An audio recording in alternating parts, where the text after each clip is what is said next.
So you have created your overall mechanical game flow by now. So you got your mechanic systems done. You may have run into a particular set of problems depending on what kind of game you've made. I'm simply gonna I've done the same thing on my end. So this is what I have currently. So I can play. I've got the whole setup here, and I believe I've scored without a problem. There we go. So player one is GG because I scored, and then the ball gets reset, and then we can do the same on the other side. And of course, I also have double.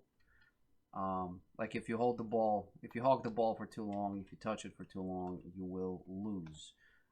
Like this, for example. Currently, there's one, there's two touches, and I just lost, as you can see. There's still an issue with the animations, the way it launches. The ball drops on its own after a particular set of time. There's one, there's two, and then of course you lose at the end. Now, of course, this is not the whole thing, because generally speaking, you would want to remove the ability of the player to actually control their pawns when they get scored against, or maybe remove the actual collision of the ball to prevent all sorts of things happening. Also, you want to prevent this type of thing happening where you can just put the ball over the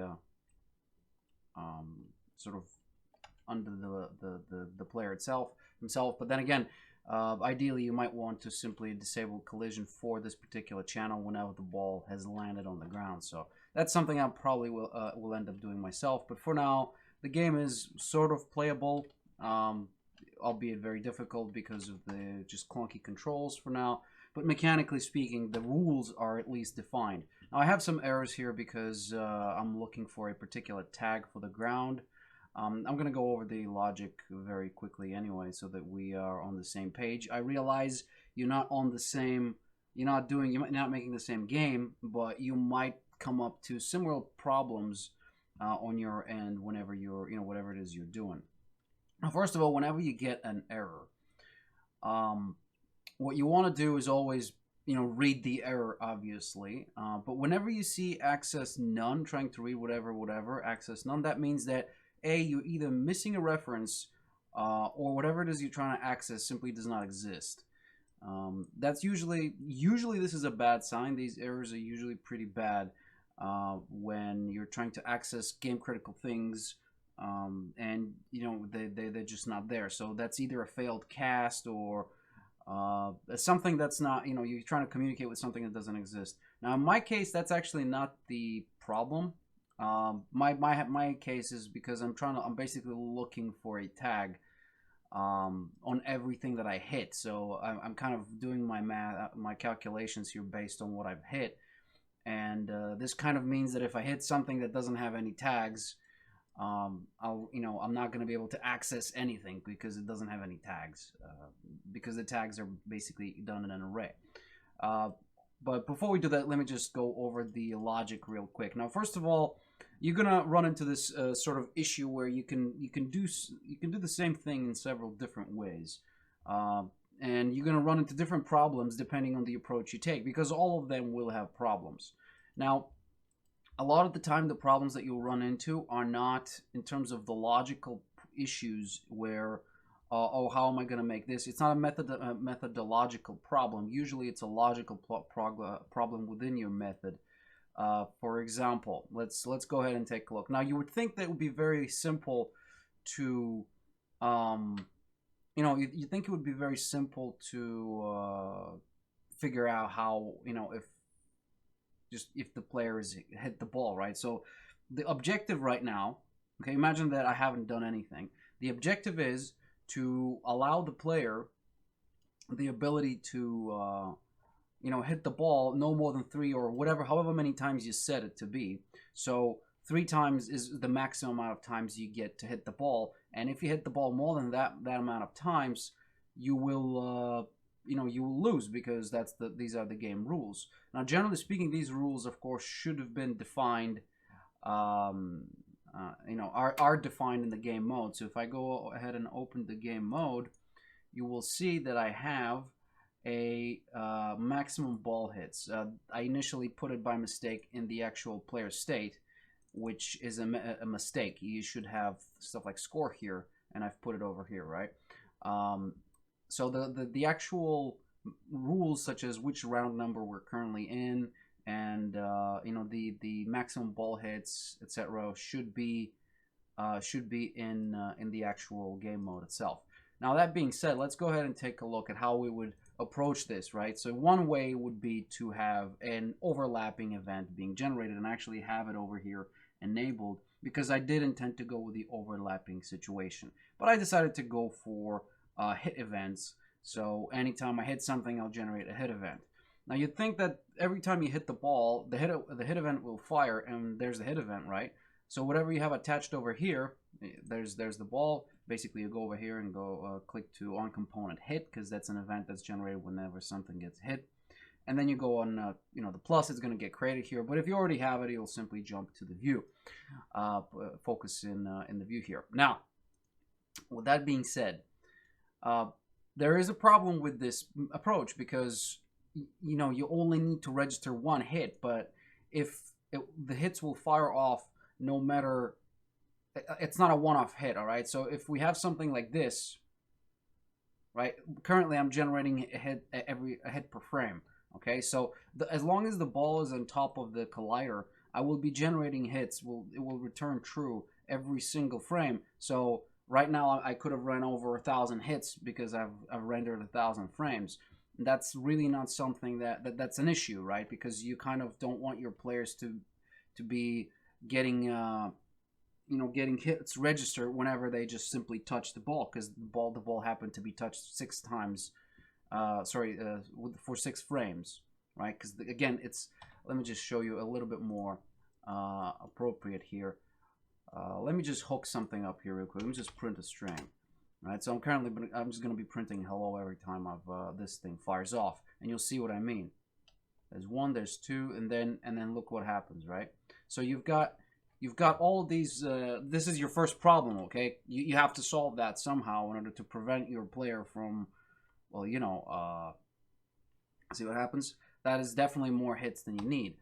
So you need to figure that out. Usually, there's different methods of doing this with booleans and whatnot. So I've taken this approach, right? And on my end, basically what I do is every time I hit something, I first need to be sure that I'm hitting, because this is on the ball. Remember, I need to be sure that I'm hitting, actually impacting a player character. So a player character is, unfortunately, I did not inherit anything. We will probably reparent this later down the line, but for now, it's a pawn, right? Whatever we do is going to be a pawn anyway.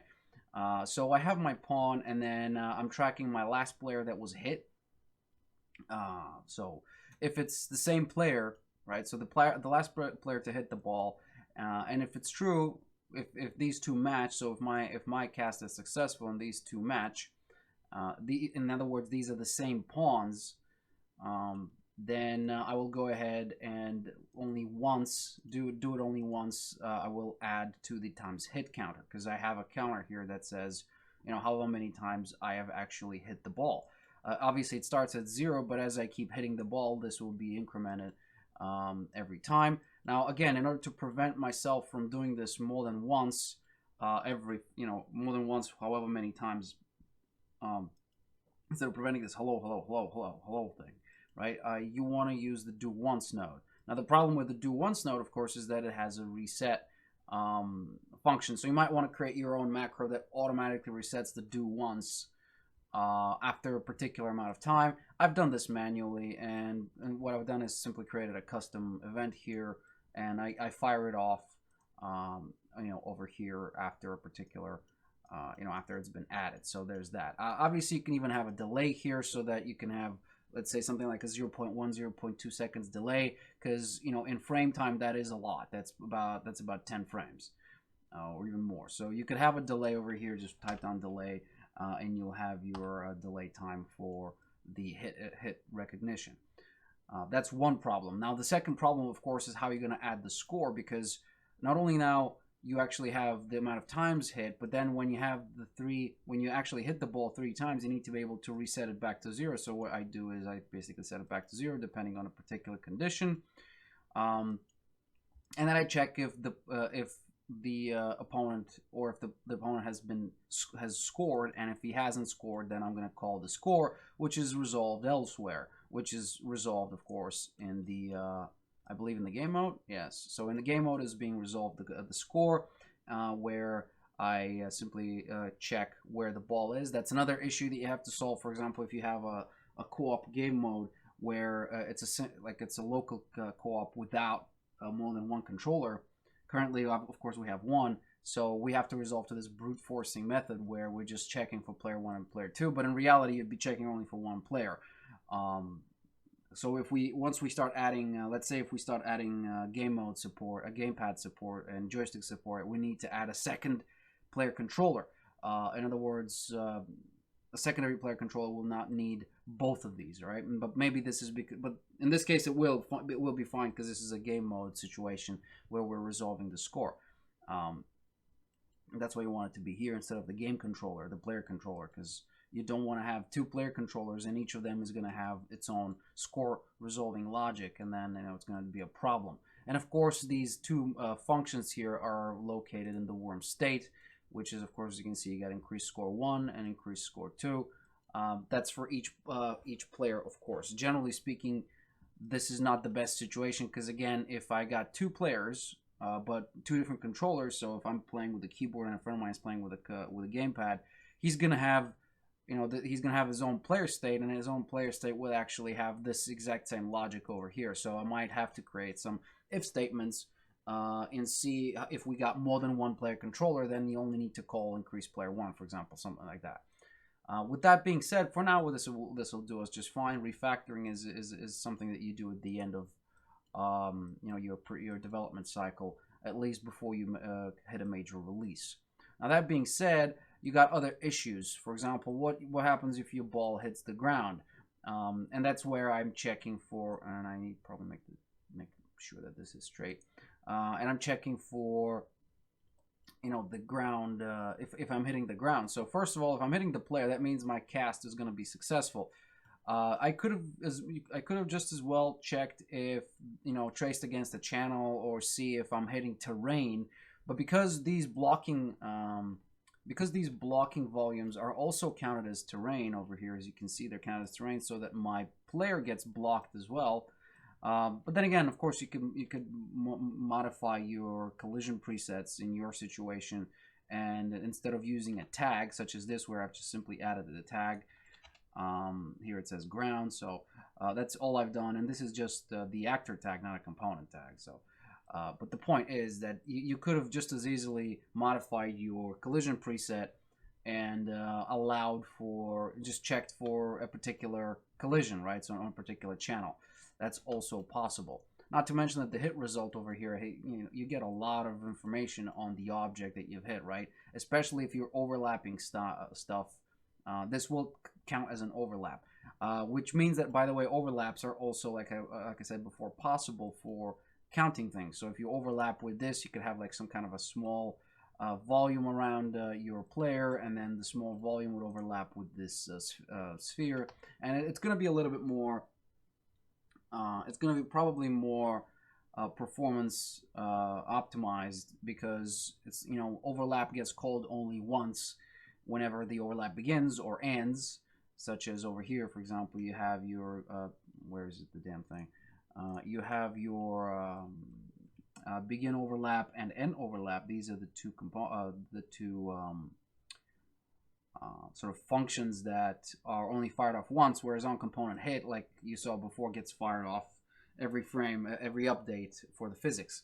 So that's something that you need to consider on that end of the spectrum. But then anyway, for our case, it's a small game, so like I said, in my situation, it doesn't really matter. And I basically check for the ground tag, and if it's true, if it exists, first of all, it's not going to return an error. And then if it does, I will do whatever it is I do, right? The same thing I'm going to do once. I'm going to add the score. And the reason I have this here initially, you could also, by the way, have two event dispatchers. This would be a foul. I initially had that, but then I thought it was a little bit too complicated for something that simple. So I kind of decided to go with this brute force primitive way of setting this up with booleans, right? So what you do is, whenever you want to do something once, you need to be able to reset it. In order to reset it, you need to be sure that you reset it once. But then if the condition itself is shared by other functions, such as in this case, I need to add the score here. If I hit the ball 3 times, then I need to be sure that I don't do this twice, because that was, for example, one of the problems that you would not have thought yourself whenever you're making this, where you're thinking, oh, I'm just gonna add score if the ball hits the ground, right? So that's one, and I'm also gonna be adding score if the player hits the ball more than 3 times. And you might think that this is just fine, you're not gonna run into problems, but once the ball hits the ground, once the player hits the ball 3 times, it will probably fall to the ground anyway. So then you got double scoring. So you need to sort of prevent that.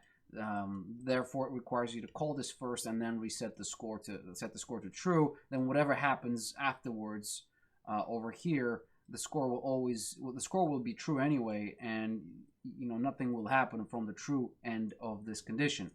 And then whenever you reset the actual do once, you also reset the boolean here. The do once generally is with just a bunch of booleans anyway.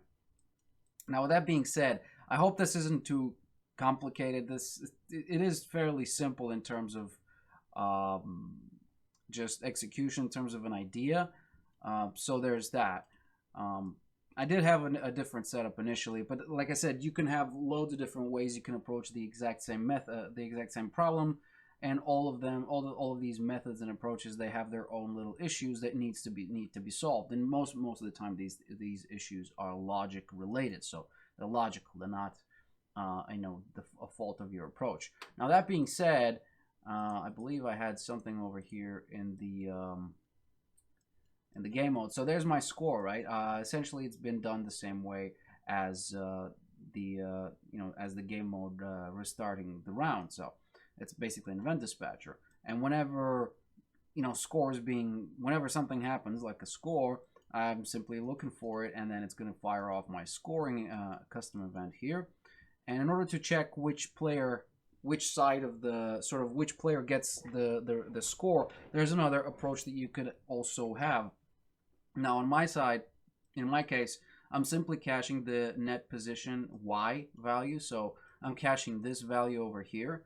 Currently, as you can see, it's 230. So anything that's more than 230 means that, and because I centered the actual pivot in Maya over here in the middle, that means that I get to do that calculation much easier, because that means that my cutoff line is straight down the middle of the of the net, so it's a little bit more precise. But the point is that when the ball hits the ground, if its Y position is more than 230, that means that it is on the right side. So you get to, on the left side. So the player one lost, and player 2 is just scored against player 1 because the ball is on this side of the court.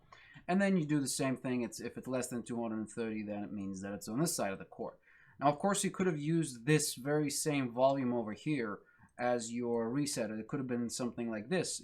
In fact, I could have used this volume's Y position just as easily, because it is still 230. But again, I kind of prefer to use the net, because the net is going to be, it's the visual representation of what it is. And again, it's just Y. If it was X and Y, or Y and Z, like there's other problems on that end. But because it's just Y, you can use really anything. Again, there's another thing you could have. For example, this thing currently generates overlapping events. I really don't need that, but you could use that later. We could use that later, especially with the ball. So the ball would basically go through this volume. It would overlap with it, and every time you overlap with this volume, you would reset your hit counter, for example, something like this. So this is also another method you could have taken. You could have said, well, the player's going to be accumulating hits on the ball, but when the ball crosses, then you'll reset your hit counter. Again, this has its own set of problems, such as what's going to happen if the player hits the ball and the ball goes through, its hit counter gets reset, but then it bounces off the wall and goes back in here. The player would be able, technically a player would be able to simply play with himself against the wall all this time and not lose. Whereas in the method I've approached, and the approach I have taken, this is not an issue. But then I got other issues, such as I only need to this to happen once, not many times. So, like I said, there is no right or wrong way. There's probably other ways to do this. You could go full mathematics here, and just calculate the ball's position at all times, and just see where it is, and whenever it's just not only when it lands for scoring, but you could do the same thing for the hits as well. So you could say, oh, where is the ball right now? If it's on the left side, then you're screwed. Like I said, there's definitely different methods of approach, and I don't know what kind of game you're making yourself, but you will be running into problems like these all the time, and things that seem simple, such as in this case, simply, having a counter to see how many times you hit the ball, and then if you hit more than 3 times, to count a foul and add a point score to the opponent. It sounds very simple, and realistically it is. It's a very simple statement. But in order to prevent this, in order to lock this exact functionality, you need to actually do quite a lot of definitions around the statement on its own. So whenever you run into a problem like this, you simply start thinking, oh well, what's an issue here, what's an issue there, and then you might actually even might even have to debug. So in my case, I actually ran into a problem with my worm controller. I wasn't able to perform a 360 spin, not to mention that my 360 spin was kind of in the wrong side, so I had to change some statements here. And I also found out that I was toggling player 1's double jump on the player 2's function, logic here. So that's something that you would have avoided. I would have avoided if I used an inheritance based character creation. And by all means, by all accounts, I should have created a base class and then inherited from it for each player, and I didn't do that. So it might bite me in the ass later into the future. But for now, it doesn't really matter. Now, of course, you also need to sort out how you're going to restart your level, because remember, you don't only want to be able to score the game, but you also need to be able to restart the level. And these things are standard, right? These are kind of a boilerplate situation where you want a game to sort of progress. Currently, of course, I'm not calculating which round we're currently in, so that's something that we need to address into the future.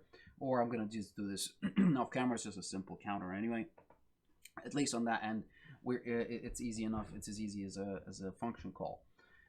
Now, your second issue, like I said before, would be how are you going to reset your level? So how are we going to, restart the round or reset the level? Are we going to move the players back into their starting positions? So there's all these different things that you need to consider. Now, in my case, what I did, and again, you don't need to do just that. You could use a simple,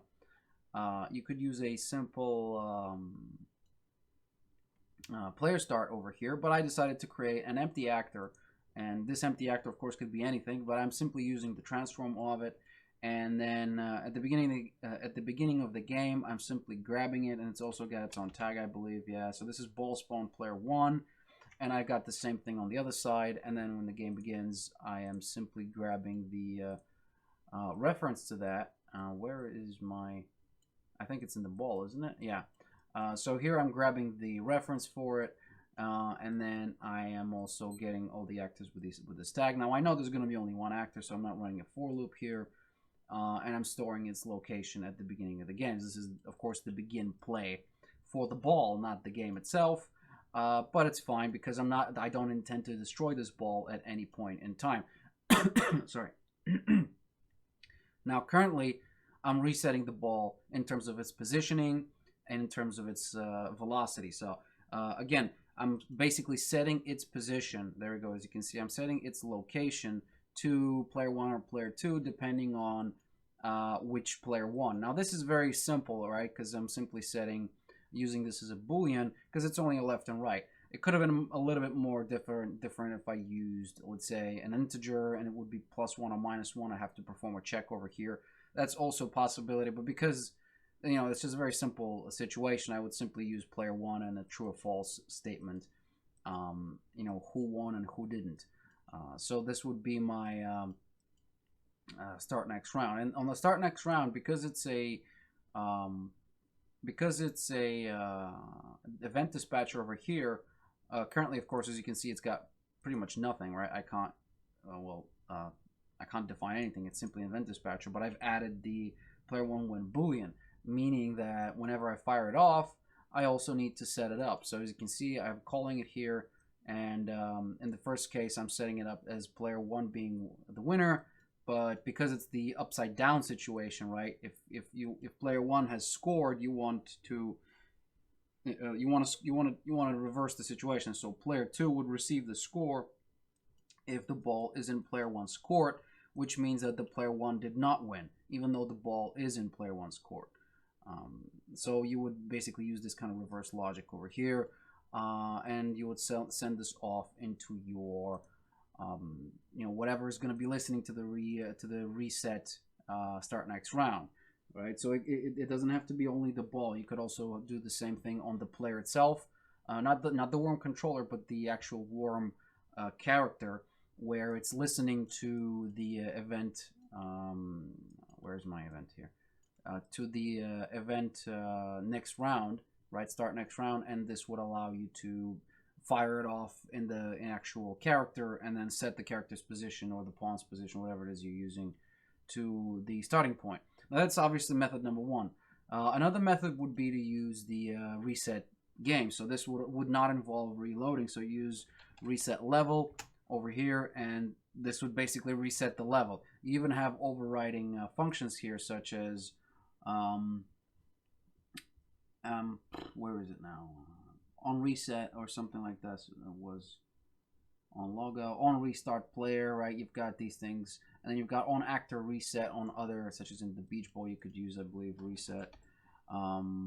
Yes, on reset. There we go. You got on actor reset. So all of these things, this gets fired whenever you reset the actual level of the game mode itself.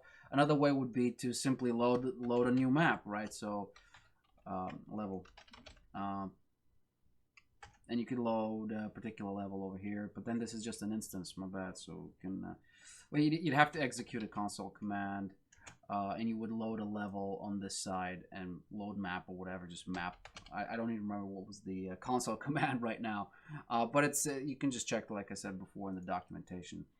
So that's another way. You could simply reload the level instead of simply resetting it. I think there's also restart. Yeah, so you could restart the player, so you can reset the player on its own. So the player, the spawn point for the player would be of course a player start, right? And then when you go into your restart player, it will actually you could just restart player start, and then you could have your starting spot defined over here, and you can even use a find player start to find a player start with a particular name. So this would be the which the tag of the actual player start. With this, by the way, when it comes to player starts, the tags here are different. So if you just write down tag, you see that you got actor tags, which is what you usually check for, right? For actor has tag. Come on then. So this is like gameplay tags, and then you got actor has tag. Now it's pretty similar, assuming of course you're using the gameplay system from Unreal, or you're just using the actor has tag. As you can see, these are two different things. This is a sort of a tagging situation where you got an actual container, which is a structure for tags, and you got loads of different ones. Now I haven't been using the gameplay system over here, as you can see. It's quite extensive. You got some gameplay tasks. This is AI stuff, and then you've got gameplay tags. And the gameplay tags itself, it's a fairly extensive library when it comes to that. So you've got, these are generally used for AI, etc. But this is good just to have an idea that exists. You might actually decide to use that later down the line. The point is that the actor has tag is not the same as the tagging over here on the player start tag. So this will be looking for the player start tag. Okay, so whatever you write here will be executed over here, so you could use that, or you could simply just add it like this to your player start. Anyway, This was kind of a tangent, but I wanted to cover the player starts real quick because you might, I'm not using them, but you might have to. You might be using them. Most likely, you are using player starts. So there's that. Perhaps I should have done this a little bit earlier before telling you to actually sort out the mechanical aspect of the game. But chances are you're watching this even without sorting out your end of the game. So you could also have, you probably, you're not probably that far ahead in terms of the game development that you've been doing. Anyway, the way to approach this again would be to either have a player start and then just run that and just spawn instead of something other than a player. You just use the position of the start. Like I said before, I've simply used a ball spawn left and ball spawn right. They're not perfectly positioned, but this is just for testing purposes. And then I'm spawning the ball right back here by, I'm killing its angular velocity, I'm killing its linear velocity, and then depending on which player won, I'm spawning the ball for that player. So if player one have won, like if player one received the score, then you want the ball to be on that side of the courtyard. So you don't want it to be available to their opponent for serving. And then when you re-enable the scoring ability, so this kind of runs into the whole situation here, so you can re-enable the score. Same thing goes here, and then you enable gravity. You disable gravity for the ball, so it's just midair. And then after a particular delay, if the player hasn't hit the ball, you simply set the gravity back to true. Now, if the player hits the ball, because that's another problem, right? You have gravity disabled, but you don't want it to be enabled, 5 seconds in this case after, after the fact. You want it to be enabled if the player hits the ball too. So there's that, right? So when it gets hit, if it's going to get hit by only by a player anyway. Only a player can hit it. But if it doesn't have its gravity enabled, then you will enable the gravity. And if it does have its gravity enabled, then we're all good and we continue with the same old logic that we had on this side. And of course, I'm also passing the hit location in order to actually compute which side the actual ball has landed on. So over here, as you can see, I'm grabbing the hit location and I'm passing it on to the score so that I can see which side of the court the ball has landed, whether it exists on this side. So if the player has hit the ball more than 3 times, then the ball is on his side of the court. So I need to reward the score to the opponent. And the same thing applies if the ball hits the ground for the same player. So this is kind of like killing 2 stones with 1 bird. But there's lots of different ways I could approach this. Like the hit results, like I said before, are extremely extensive when it comes to information gained for the target object. Now, we also have, I believe that's actually pretty much everything when it comes to the my setup, at least. Now, in your case, you can have different things. Just remember to put your logic where it makes more sense. The worm state, for example, would be where, like the player state would be where you'd have your score being stored. It doesn't have to be executed in the player state, by the way. It could be executed. In fact, it's probably better if it gets executed, in the game state or like in the game mode or whatever. And generally speaking, game state could be a little bit better. But because the score is actually player specific, I don't know, maybe this is the best, maybe this is not the best location. Again, these strings over here, they're not necessary. This is simply for debugging purposes. You wouldn't use these later down the line. In fact, in the next video, we'll be talking about the HUD and how we can actually hook this information out of the blueprints right over here, out of this sort of clusterfuck of information. And we want to display this to the player, and how we can create this, assign these things to the viewport. So for now, of course, the HUD is probably a little bit of a gray area. We haven't really talked about it a lot. There's still the AI system to cover as well, but we'll probably do this after launch in a patch so that I can show you how you can do patches for Steam, which is, it's fairly simple. And then you've got the DLCs, which we'll create like a free DLC that will have, I don't know, some kind of arcade mode. We'll see what kind of stuff we'll do. We could also patch in the multiplayer at some point. Will be a good idea. But for release, we want to have a very basic, stable game with some menus and and whatnot. So I think that's it. I think I've just covered everything that I've done. And I think I've covered most of the problems that you will be running on your end as well. So whatever it is you're making, like I said before, it's not. That's why you want to have a simple game, such as something like this, where you don't want to have something a little bit too advanced, because the problems that you'll run into are going to be just on higher caliber. And as a first game, you want to be fairly comfortable with what it is that you're making. Another problem you might run into, I didn't run into on my end because I don't have that kind of game logic, but on your end you could run into an issue where you could start mixing up. If you have like more than one player, especially locally, you could start mixing up player inventories. If you have a player inventory, which by the way is best, inventories usually are very well managed by either by sets. Sets are, I don't know if I think we did talk about this, but yeah, we did. But like, just as a reminder, you could have something like a set. Like, obviously, instead of not only an array, but you could also have a set here. Now this is just a boolean, so an array of booleans is not. There you go, integers. So you could have a set of integers, or you could have a dictionary of a map of integers, which are kind of like an inventory system, right? You've got this could be an integer, which would be, let's say, it could be even like a string. So, left hand, right hand, uh, um, you know, torso, and you got your chest, right? So you could have all these things. Let me just compile this and see what I mean. So you got these things. This would be, for example, your right hand, right, and you could have your left hand, right, and over here you could have your chest or torso, and then you could have your legs. And I think you get what I'm going through, right? You got your boots, and here it doesn't have to be, of course, be an integer. It could be an object. So in our case, it could be any actor, right?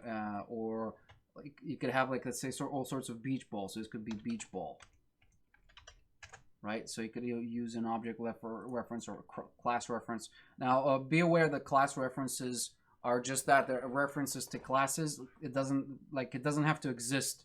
Right? If you want to reference something that doesn't exist, generally speaking, you do this by referencing a class. So if using the blue bit, right? So if I go back into my beach ball, and I'm using the blue bit, this means that it's an object reference, which means that by the way, I have no idea what the soft references do. I've never actually had to do that. Use it. So maybe it has to do something with asynchronous loading. I'm not sure. As in, you're trying to reference something that you know will exist, but it doesn't exist yet. So I don't know. The point is that usually you just use both, these two. And generally speaking, the object reference is the preferred thing, because presumably, if you have a sword and a shield, those things should exist before you actually add them to the player. So you could have something like this, and this would be your inventory system. You could also use this for many different things, of course, but generally speaking, this would be something like that could be your inventory, right? Of course, there's other methods you could approach. You could use this, you could do this by using a set, knowing that the player can only have one sword and it can only have one shield. It can only have one chest armor. So a set will also do it, and then you'd use this map for your inventory for the player, or you could use an array, a bunch of arrays, just to maybe stack together things like apples and whatnot. I don't know. But the point is that it's a fairly, that's a problem that you will run into if you have more than one player and they all have sort of similar situations. So you might want to be inheriting from a base class, which is probably something I should have done as well on my end. What else will you run into? I'm not going to talk about materials just yet, because this really doesn't matter for this case. The polishing pass is kind of the last thing you do. Oh yeah, whenever you're making sort of game critical situations where you have stuff like score, or stuff like where is it? Stuff like, for example, how are we gonna calculate this? How many times the ball has been hit, etc. If you got delays, and if you have kind of game critical data that needs to be updated, or basically something that will be responsible for the balance, or you might want the player to be able to adjust it in their own custom game. Always make sure to have it as a um, um, like as a variable that's been exposed. So the ball gravity delay, you want to expose that so you could modify this on your own, right?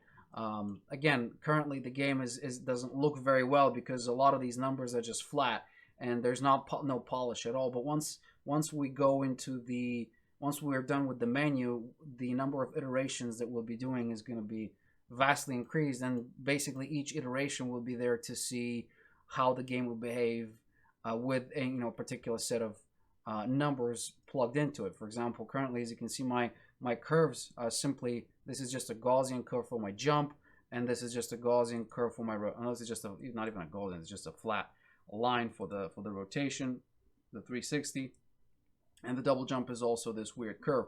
Again, you could have much more, these curves allow us a lot of control, and that's why they exist there. But if I had these curves over here in my actual controller, and if I had these curves done them by hand, because currently I'm loading them outside so I can edit them on this side, but if I done them over here, that means that every time I want to change the way my jump actually operates, that means that I would have to go into the actual event graph of the object, of the worm controller, and just do this on each of these timelines. And it's just, as you have more and more of these things, you might want to have them organized so you can edit them later down the line.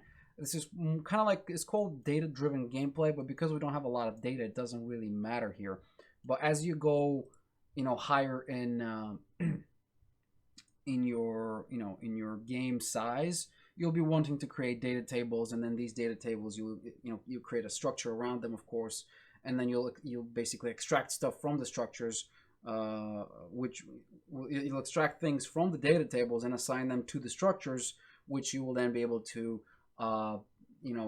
work with that data in some way, which means that once you have the data table itself, you could actually rebalance your game in an Excel sheet, for example, something like along those lines. Another issue you might run into is for your sort of the logic of the actual the basically the outliers of your logic. So in this case would be, in my case it would be, well, and one such outlier would be if I already added the score to the ball, a score to the player that scored the, that basically landed the ball on the opposite side of the court. But then, if I don't account for the fact that it's possible for the ball to add score twice, then I will, this will happen. So always make sure not only to test your game often and frequently, but also to have something of an output, even if it's as simple as a print string. Because the power of a print string is not the fact that it isn't the fact that it allows you to print stuff on the screen. It's the fact that it allows you to print stuff on the screen in precise moments, and that's something that it's very difficult to replace. Now, as you can see currently, this is simply for me to let me know what the hell is going on. Because if I didn't have this, I wouldn't know if the player has, if a player has scored or what that player's score is. Same thing would happen with the game mode. For example, if we want to increment the rounds, let's say this is my round number. And then every time you, every time you score, let's say, we want to increase the round number. So let's just go ahead and just add that. What is this? We're currently in the score, so then we're going to call the next round, reset the score potential, and then we want to increment the round level because we're kind of starting the next round, are we not? There we go. As you can see, we're starting the next round. You want to increment this like so. So this will increment it, and it's because it's being passed by value, by reference, which it's fine for us. As you can see, this macro is pretty much the same as like I've showed before for the function with the pass by reference. So this should be fairly self-explanatory how it works. And now you've got this, but now I don't know which round number I'm actually on, so you need to create a print string. That's assuming you don't have a UI, of course. And let's just go ahead and let's just append something here. It would be like this, and we'll use round number. All right, so it would be something like that. This would be, of course, again, we'll delete this later down the line because we don't need the actual printing. But I'm gonna make this into yellow. Let's just say yellow is the color I'm using. Let's see if it works. So there it is. Now it's gonna fire off. There we go. Round number 1. Now this, of course, round should be starting from 1. Therefore, it means that we'll be able to increment this, and it's going to be round number 2. So there we go. Player 2 just scored because I failed. And you will have round number 2. So there's round number 2. And player 1 just scored because player 2 failed. Right? And then there's now round number 3. And on we go, on we go, and on we go. Now, of course, there is a little bit of an issue here that I've just noticed is because when we play I play start, my ball immediately starts to fall. So that's something that I want to rectify, right? So I don't want my ball to be I want my ball to behave the same way over here as the score. So I want to disable the gravity on start, right? But because this is just a test, I don't do that. But then if again, it's a very simple thing. I simply disable gravity, right? And because my logic is over here currently, I'm disabling the gravity, and because my logic over here for the hit ball is if there is no gravity, then I will enable gravity when I hit the ball. Means that, you know, I get to do this. Well, I really need to learn to play this game better. There we go. Something like this. And there's my, oh, I just scored. So there's an issue somewhere because for some reason I just scored without really, I should not have lost this. Oops. Well, maybe in this case I should have, but let's try this again. So there's my score. Oh, come on. You also would be a good idea to add a restart button so you could have. See, there's an issue. I just somehow scored. Okay, I just scored despite having it hit once. So there's once, there's twice, and I just failed. Let's do this again. See, I have to figure out now why. Oh, come on. I have to figure out why. Oh, no. My bad. So this did not work out. I think this must be a problem with the this situation then. No? Okay. Maybe not. Maybe I just really did score. But there's another problem, right, with the animation. You need to sort that bit out. Because the ball, you don't want the ball to be, you don't want the player to do this. Well, you do want the player to do this, but you don't want the player to do this. So the ball falls, and then he does this. Well, I don't know. Maybe there is some way to, I'm not sure what exactly I'm going to do on this front. But you saw the ball fly basically out. So there's something that you want to prevent. And then, of course, over here, another issue you might run into is the actual... let's say the the position of the light, because you want to the shadow of the ball to actually show the player how far the ball is from the light source. So that's something that you might want to be you might want to do. So let's just say that I'm going to grab my thing here and just have it like this, so that the ball is right under the ball, like so. Again, this is of course not ideal, but at least it gives the player some idea where the ball is. And this isn't perfect, of course, but then you could always just rotate. This should be like 90, I believe, shouldn't it? Oops, minus 90. Yeah, so there's something like this. I believe this is fairly accurate. And then yeah. Now, if we play this, the player should be able to see where the ball is, even if it is on the other side of the, if it's just very high. Okay, so there it is, very high. I don't see the ball, but I can work based on my, based on the shadow, on the positioning of the ball. And again, we don't have any sounds yet, so we'll add that later down the line as well. So, what's the takeaway from this video? I realized this was not the video that you were interested in, but I kind of wanted to run through some of the issues that you might hit whenever you're doing stuff on your end.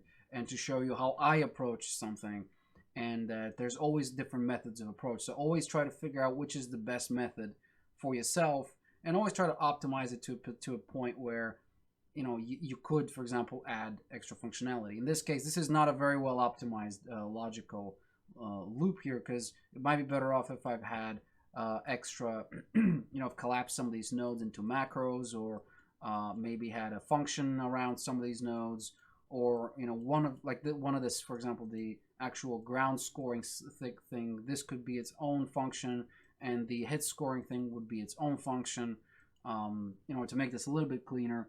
But again, it all depends on how readable your code is, and how extendable it is, right? So in my case, I could always add something here in the middle, like I did with the with the print string. It's not going to look pretty, but it's just for testing purposes at this stage.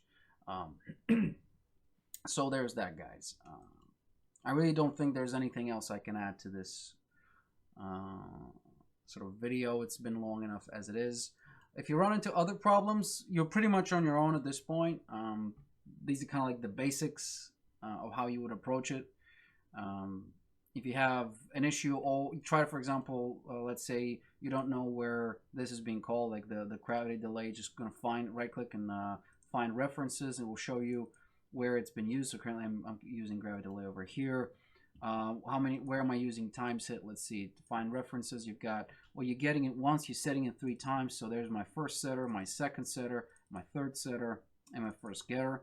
So these are things that help me with whatever it is I'm doing here. You could also find references to other objects, such as, well, where's my first event dispatcher? I think it's somewhere here. So you could say, well, I want to find the references for this, and, well, there's only one here, but I don't think you can actually go to the, can you go to the original? Sorry. No, you can't go to the original. Well, that's unfortunate. I kind of thought you could go to the original event, like the owner of the event, but it is the game mode, so, there's that. But yeah, whenever you're looking for something, either right click and find references for it, or just look around over here on the side. Another option would be, of course, to use the the actual windows here for development. But these we'll go over these once we're actually done with the game. We just check things such as just different debug tools, etc. But you could obviously simply do this on your own. Just find some debug tools and just start checking things like textures and different fonts and whatnot. So it's up to you what you use. Just make sure to have your game playable and that you've sorted out most of the major issues when it comes to your game. So at this point, you want to have, this is kind of like a mechanical polish phase. So now that you have your your basic functionality, you want to polish it out from any particularly nasty, obvious, or game-breaking bugs, or a lack of a particular functionality you want to add it right now. Because in the next video we'll be doing the actual HUD, right? So be prepared for have essentially most of your game critical data be exposed so that we can pull from it. So in this case we don't really want any of that, but we do want the player scores.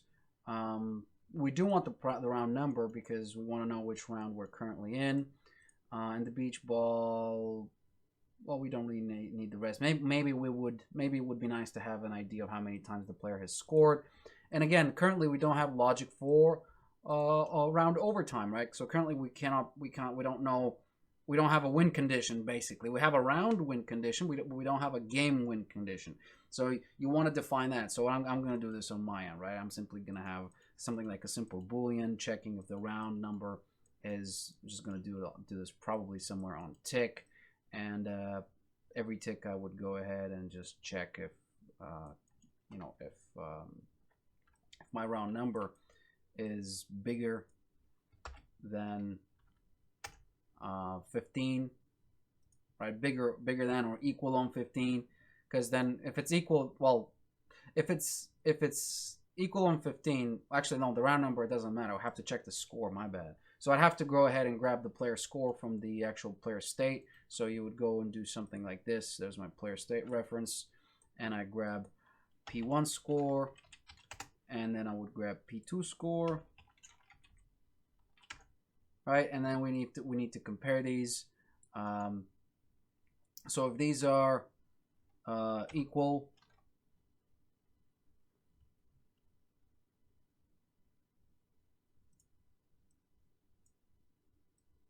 right? And then you need something else as well if they're more than, well, equal or more than a particular situation. So you need to actually have a secondary equal here, equal to 15, because we're kind of running a maximum rounds of like the winning. Well, currently we'd have like not max ball heads, but we need to pull this off of the game of worms. So max amount of rounds would be 30, or how winning rounds, right? So this is the amount of wins that you need in order to win the game. So it will be something like this: winning rounds. Rounds to win. Right, so this would be something like this. It'd be an integer, and you grab this and you compare stuff to that. So if the rounds to win, if it's equal, then you're winning. But then you also need to see if it's true. So one of these needs to be true. Well, actually, both of these need to be true for this to be situation. So you need an AND boolean. So if if the player 1 score is 15, sorry, if the player 1 score is the same as the amount of rounds, and then if player 1 and player 2 scores are the same, then player 2 will win. So you could have something like a branch here, and the logic for player 1's win, right? So player 1 will have well, this is for an overtime, by the way, actually, now that I've done that. But currently right now, as you can see in this case, you'd have, let's say, 15 rounds for maximum win. So you need 15 rounds to win. But because player 1 and player 2 is going to have the same score, then if that's true, then you're going to have overtime, right? So this would be overtime. If not, right? If not, then you're going to execute some other maybe another branch and see if whose score is the same as the round, as the rounds to win. So you could have that condition here as well. So you could have something like, I think it was actually possible to switch on bool. Was it possible to switch on bool? Let me just see. No, I'm not sure it's actually possible.